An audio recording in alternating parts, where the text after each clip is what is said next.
Good morning everybody. मैं आचार्य विश्वेंद्र आज एक बुक समरी के बारे में आपसे डिस्कस करूंगा। इस बुक का नाम है प्रतियोगी परीक्षाओं हेतु मानसिक पैटर्न्स।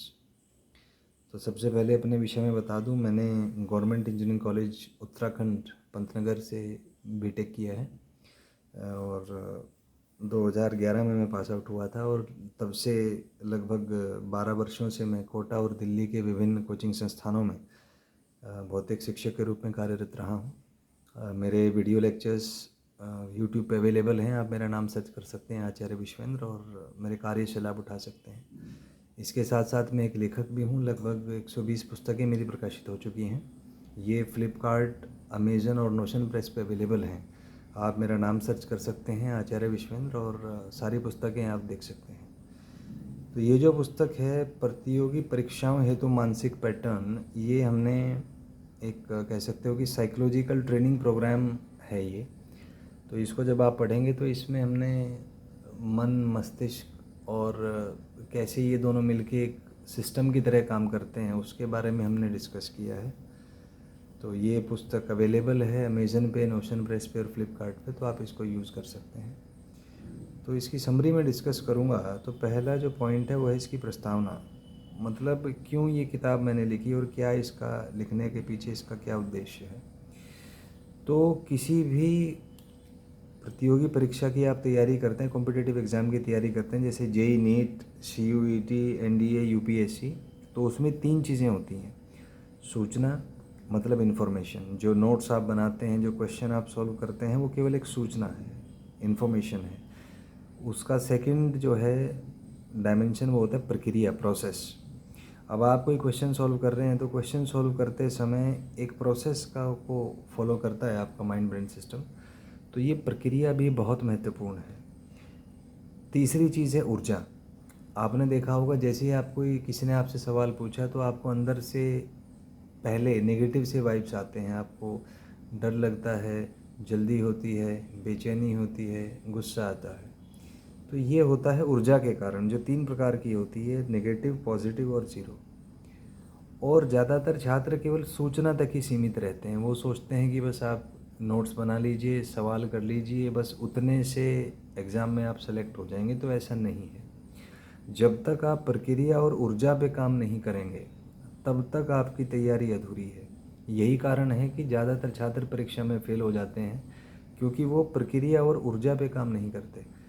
तो ये होता है कि वो जब तैयारी कर रहे हैं तो पढ़ने में ही उनका मन नहीं लगता, भागे भागे से रहते हैं पढ़ने से। उनके अंदर डर रहता है, गुस्सा रहता है, बेचैनी रहती है, तनाव रहता है, अवसाद रहता है।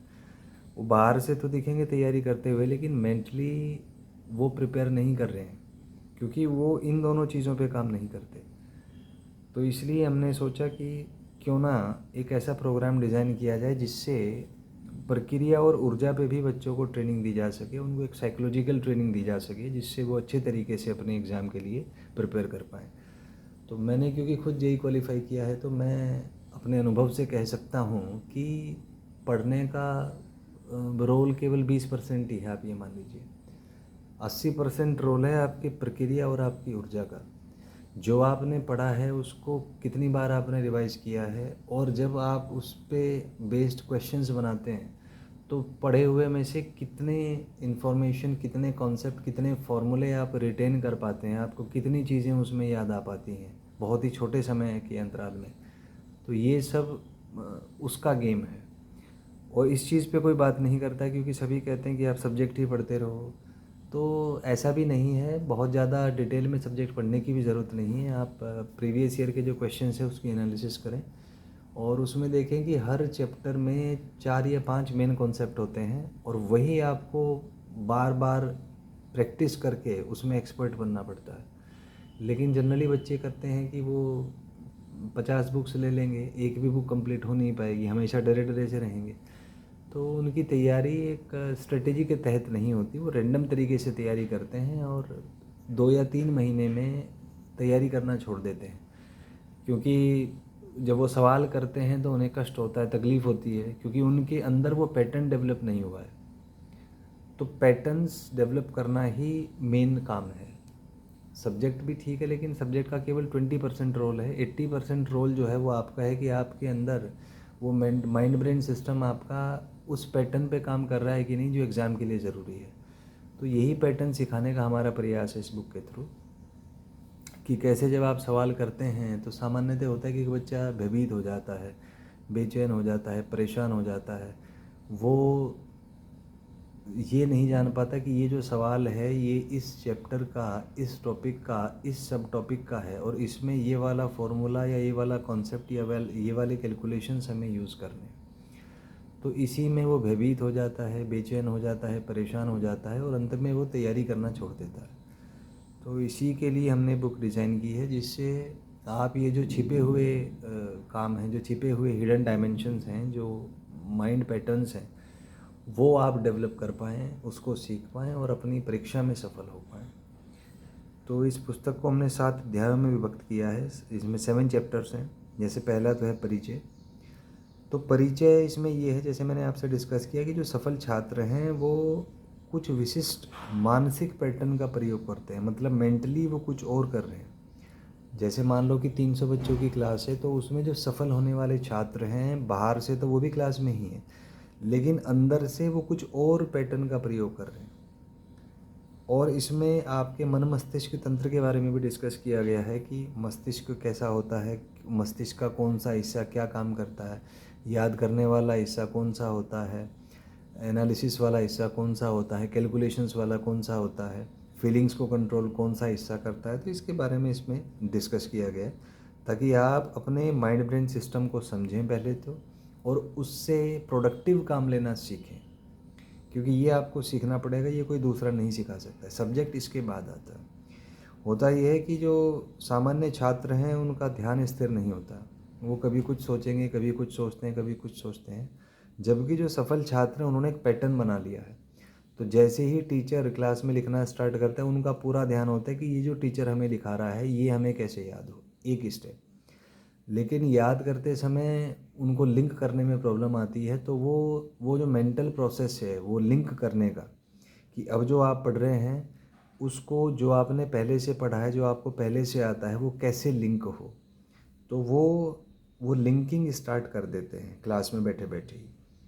जबकि एक जो सामान्य छात्र है वो केवल लिखता ही रहता है, वो सोचता है कि बस आपने लिख लिया, नोट्स बना लिए और पढ़ाई हो गई। तो ये जो पैटर्न्स हैं, ये डिफरेंट पैटर्न्स ही डिफरेंट रिजल्ट्स का कारण है। आप ये सोचिए, मान लीजिए आपने आज लेक्चर किया, 1.5 घंटे का लेक्चर है, तो उसमें मान लीजिए आपने 15 पेज टीचर ने कराए। तो आपका उद्देश्य ये होना चाहिए कि ये 15 पेजेस आपको कंठस्थ होने चाहिए, आपके टिप्स में होने चाहिए।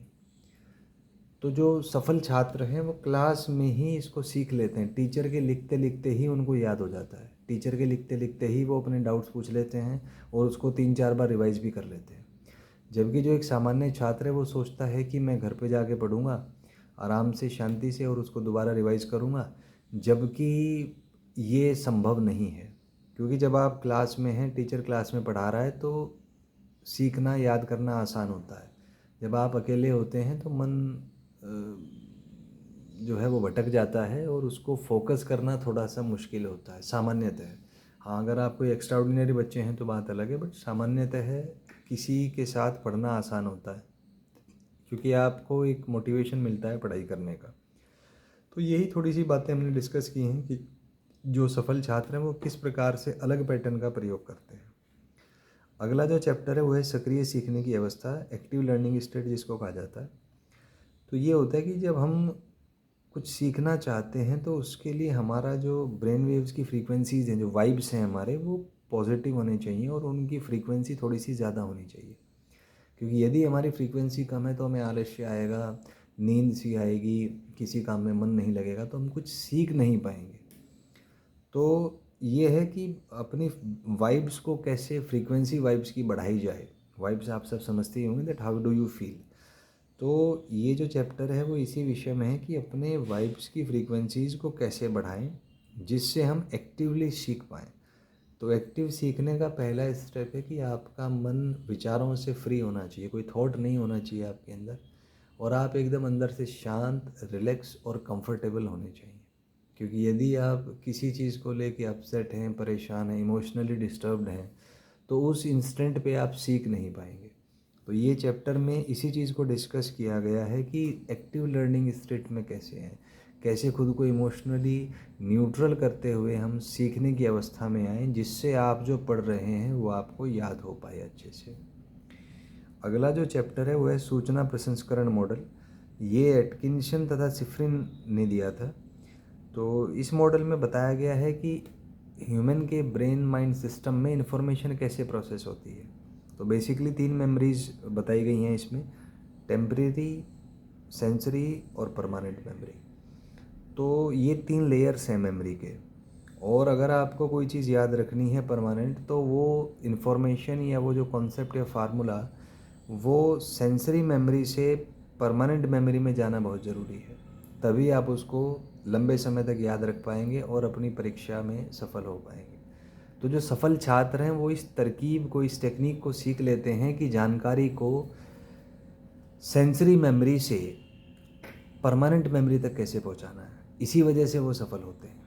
जबकि अन्य छात्र जानकारी केवल सेंसरी मेमोरी तक रख पाते हैं, जो कुछ समय बाद नष्ट हो जाती है, तो उन्हें याद नहीं आ पाता कि तुमने क्या पढ़ा था। इस वजह से वो परीक्षा में सफल नहीं हो पाते। तो इसमें सिखाया गया है कि भाई कैसे ह्यूमन माइंड ब्रेन सिस्टम की मेमोरीज वगैरह वर्क करती हैं, जिससे आप जो आप पढ़ रहे हैं वो परमानेंट मेमोरी में आपकी स्टोर हो, ताकि एग्ज़ाम के समय आप उसको रिटेन कर पाएँ। अगला जो चैप्टर है वो है चुनौतियाँ, क्योंकि इसमें चैलेंजेस आते हैं। होता क्या है कि आपके अंदर जो एक रेप्टिलियन ब्रेन आप कह सकते हैं, या ये कह सकते हैं कि हमारा जो ब्रेन है वो कोशिश करता है कि हमें तकलीफ़ ना हो, हमें हर तकलीफ़ से बचाता है। तो ये सामान्य जीवन के लिए तो ठीक है, लेकिन जब आप पढ़ रहे हैं तो आपका ब्रेन अगर डेवलप नहीं होगा तो वो चीज़ें आप उस पैटर्न को आप नहीं पकड़ पाएंगे। जो आप पढ़ रहे हैं वो आपकी परमानेंट मेमोरी में स्टोर नहीं होगी बात। तो इसके लिए आपका ब्रेन सबसे पहले आपको खुद से लड़ना पड़ेगा, खुद के ब्रेन से ही फाइट करनी पड़ेगी।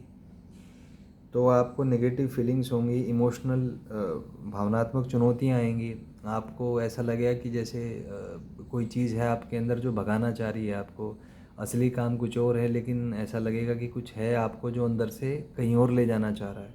मतलब जो चाहता है कि आप ये प्रोसेस ना सीखें और तरकीबें बनाएं, कुछ कहानी बना दें, किसी और को दोष दे दें, बोल दें कि टीचर ठीक नहीं है, समय ठीक नहीं है, सब्जेक्ट ठीक नहीं है। तो कई प्रकार के विचार आपको आएंगे अंदर से कि कैसे किसी दूसरे को ब्लेम करें और हम ये जो है अपने ब्रेन के ट्रांसफॉर्मेशन से बच जाएं। तो ये बेटा तरकीब काम नहीं करेगी, क्योंकि अगर आपका ब्रेन ट्रांसफॉर्म नहीं होगा तो आप वो जो 6000 पेजेस हैं वो याद रखिएगा, उसको याद नहीं कर पाएंगे, उसको संभाल नहीं पाएंगे। तो यहीं से सारे चैलेंजेस स्टार्ट होते हैं। जो ज़्यादातर बच्चे हैं वो उन चैलेंजेस का सामना नहीं कर पाते और वो रास्ता बदल लेते हैं अंदर से। वो जो है शॉर्टकट सोचते हैं कि कोई शॉर्टकट होगा, कोई जैसे टेस्ट पेपर है तो उसके क्वेश्चन पूछ लिए टीचर से कि क्या क्वेश्चन आने वाले हैं, या कुछ वो नकल मार लें या कुछ इस तरीके का इलीगल एक्टिविटी कर लें। लेकिन बेटा इन सब से कोई फ़ायदा नहीं है, क्योंकि अगर आप चाहते हैं कि वाकई में आप एक अच्छे प्रोफेशनल बने, आप अच्छे एक इंटेलेक्चुअल बने, तो उसके लिए आपको तकलीफ़ सहनी ही पड़ेगी। नकल मारने से या कोई शॉर्टकट ढूंढने से आप एक्टिंग तो कर सकते हैं, पर अंदर से आप हमेशा डरे हुए रहेंगे, क्योंकि आपका माइंड ब्रेन सिस्टम डेवलप नहीं हो पाया। तो आप हमेशा बचेंगे, सवालों से बचेंगे, लोगों से बचेंगे, आपको हमेशा डर रहेगा कि कहीं आपकी पोल ना खुल जाए। तो इन सब से बचने का एक ही कारण है कि ईमानदारी से आप काम करें, खुद को जानें, क्योंकि बाहर हम झूठ बोल सकते हैं पर अंदर से झूठ नहीं बोल सकते।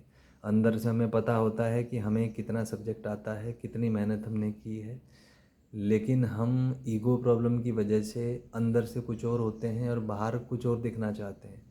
तो हम एक्टिंग करते हैं, दूसरों को दोष देते हैं, लेकिन बेटा उससे कोई फ़ायदा नहीं है। तो आप इन चुनौतियों से निपटें और मेक श्योर करें कि कितना भी आपको संघर्ष करना पड़े आप घबराएं नहीं और चुपचाप शांति के साथ उन इमोशनल डिस्टर्बेंसेस से निपटें। तो ये इसमें डिस्कस किया गया है। अगला जो चैप्टर है वो है इसके समाधान, सॉल्यूशंस क्या हैं। तो ये जो भावनात्मक चुनौतियां हैं इनका एक ही समाधान है कि आप भागे नहीं और ध्यान लगाएं उसी बिंदु पे। आप मेंटली अपने आप को स्ट्रॉन्ग बनाएं, और मेंटली स्ट्रॉन्ग बनेंगे जब आप विपरीत परिस्थितियों में होंगे, जब आप सहन करेंगे चीज़ों को। क्योंकि बाय डिफ़ॉल्ट हर आदमी भगोड़े मोड में होता है, फ़्लाइट मोड में होता है। वो समस्याओं से बचना चाहता है, तकलीफ़ों से बचना चाहता है, ऐसे कोई भी काम नहीं करना चाहता जिससे उसको कष्ट हो, जिससे उसको तकलीफ़ हो। तो ये सामान्य आदमी के लिए ठीक है। इसी कारण से एक सामान्य आदमी जीवन में कुछ भी प्राप्त नहीं कर पाता। वो केवल बुराई कर सकता है लोगों की, समस्याएं बना सकता है, रो सकता है, अपनी मजबूरी बता सकता है, लेकिन कर नहीं सकता कुछ। तो यदि आप जीवन में कुछ करना चाहते हैं तो पहला जो स्टेप है वो समस्याओं का सामना करें, समाधान खोजने की कोशिश करें, क्योंकि समस्या बनाएंगे तो आप एक सामान्य आदमी हैं। तो इसी का समाधान हमने देने की कोशिश की है कि ध्यान के द्वारा कैसे आप इन समस्याओं का सामना कर सकते हैं। फिर कुछ मन प्रशिक्षण कार्यक्रम के विषय में हमने डिस्कस किया है। फिर मस्तिष्क तरंग की आवृत्ति परिवर्तित कैसे करें, अपने वाइब्स कैसे चेंज करें। फिर एक है कि एग्ज़ाम का जो मेंटल, एक आप कह सकते हैं सिमुलेशन, आप उसको अभ्यास करें कि एग्ज़ाम में जब आप होंगे तो कैसा फील करेंगे और कैसे आप अपने अंदर के रिएक्शंस को कंट्रोल करेंगे, तथा इस तरीके से आप भावनात्मक चुनौतियों पर विजय कैसे प्राप्त करेंगे। मतलब जो आपके अंदर इमोशनल इश्यूज़ आते हैं, पढ़ने में मन नहीं लगता, सवाल देख के डर लगता है, गुस्सा आता है, बेचैनी होती है, परेशानी होती है, तो इन सब से आप कैसे निपटेंगे, तो ये इसमें हमने डिस्कस किया है समाधान में। फिर आता है मानसिक पैटर्न, कि वो पैटर्न क्या है, कि कैसे हम सूचना प्रक्रिया और ऊर्जा का प्रयोग कर सकते हैं एक पैटर्न बना के। क्योंकि देखिए सारा खेल यहाँ पे पैटर्न्स का है। जिन छात्रों के पैटर्न्स बने होते हैं, मानसिक पैटर्न जिन्होंने डेवलप कर लिए हैं, वो आराम से अपनी तैयारी करते हैं बिना किसी परेशानी के। जबकि जिनके पैटर्न्स नहीं बने हुए वो केवल परेशान और हैरान रहते हैं। इसके बाद 7वां चैप्टर 21 दिनों का मानसिक अभ्यास। तो ये है कि आप ये एकदम से चेंज नहीं होता, आपके अंदर का जो सिस्टम है उसमें समय लगता है। तो एक 21 दिनों का मानसिक अभ्यास का हमने कॉन्सेप्ट इसमें डिस्कस किया है, कि जिससे आप 21 डेज प्रैक्टिस करें। सोने से पहले 21 मिनट आप प्रैक्टिस करें कि आपने आज पढ़ा क्या था। तो क्योंकि जैसे ही आप सोने जाते हैं तो ये होता है कि सोते समय हम पहले कॉन्शियस से सबकॉन्शियस और सबकॉन्शियस से अनकॉन्शियस हो जाते हैं, बेहोश हो जाते हैं, इसको ऐसे समझ सकते हैं। और उस बेहोशी की अवस्था में ही हमारी जो परमानेंट मेमोरी है उसका द्वार खुलता है, और हमारा जो हमने आज पढ़ा वो सारी जानकारी हमारे अनकॉन्शियस माइंड, या कह सकते हैं कि जो परमानेंट मेमोरी होता है उसमें स्टोर होता है। तो सोने से पहले 21 मिनट आपको अभ्यास करना है। शुरू में आपको थोड़ी तकलीफ़ होगी, पर धीरे धीरे आप इसका अभ्यास कर पाएंगे। तो जब आप 21 दिनों तक पर्याप्त अभ्यास कर पाएंगे तो आपके अंदर एक पैटर्न डेवलप हो जाएगा, जिस पैटर्न का प्रयोग करके आप 6000 पेज भी पूरे के पूरे कंठस्थ कर सकते हैं। और परीक्षा आने पर आपको उसमें से हर पेज याद रहेगा कि इस पेज में से ये चीज़ लिखी है और इसमें से ये कॉन्सेप्ट या ये फार्मूला मेरे को यूज़ करना है। तो इस तरीके से यदि आप तैयारी करें तो एक वास्तविक तैयारी आप कर पाएंगे। केवल नोट्स बनाने और सवाल करने तक ही आप सीमित नहीं होंगे, बल्कि प्रश्न करने के दौरान जो चुनौतियां आती हैं, जब आप क्वेश्चन सॉल्व करते हैं, जो प्रॉब्लम्स आती है, आप उन पे भी आपने तैयारी कर ली होगी। तो आपके जो अंदर माइंड ब्रेन सिस्टम है वो डेवलप हो चुका होगा, आपके न्यूरल कनेक्शंस डेवलप हो चुके होंगे, और आप इसमें बहुत बेहतर प्रदर्शन कर पाएंगे, ये हमें इसमें उम्मीद है। तो ये जो प्रतियोगी परीक्षा में तो मानसिक पैटर्न है, ये पुस्तक है मेरी, आचार्य विश्वेंद्र, और ये आप अमेज़न, फ्लिपकार्ट, नोशन प्रेस पे सर्च कर सकते हैं इसी नाम से।